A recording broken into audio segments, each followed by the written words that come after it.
Good evening. Local early childhood educators turned out in droves this afternoon for a rally in Orange.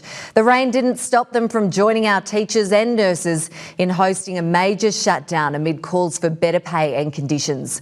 I'm joined now by Christopher Tan, who's at the rally. And Chris, it's all happening in line with Early Childhood Educators Day. That's right, Maddie. It's usually a day of appreciation, but today early educators say they need more. Staff from centres across the Central West and the state were involved in the stop work today. Each hub took part in the industrial action in a different way, with some locations closing completely and others wearing T-shirts displaying messages of solidarity. Better conditions, better pay. We were essential during COVID last 3 years. Now we're not essential. Just treat us as the educators we are, not as babysitters. Tonight, the federal government says it has a plan to strengthen the early childhood education workforce with more staff by increasing the number of university sports and fee-free TAFE places.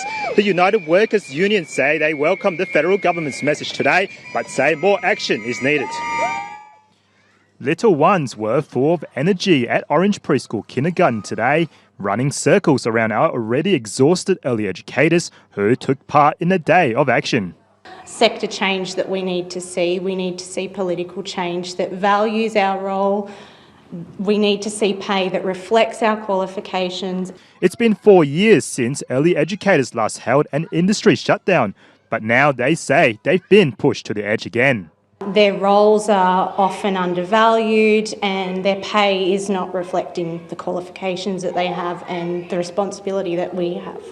But the United Workers Union says today's strike comes after nearly a decade of fighting for better pay and conditions through multiple changes to government. I think that they were taking a bit of an ostrich approach, putting their head in the sand and hoping it would go away.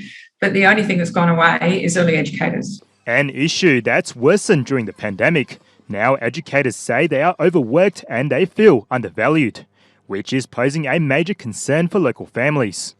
We have parents being turned away, children being turned away, because there's just not enough staff there to look after the children. That's as 12% of long day care centres across the nation fail to meet minimum standards, while only 37 out of 8,500 long day care centres in Australia are rated as excellent. It's actually leaving them with inconsistent care.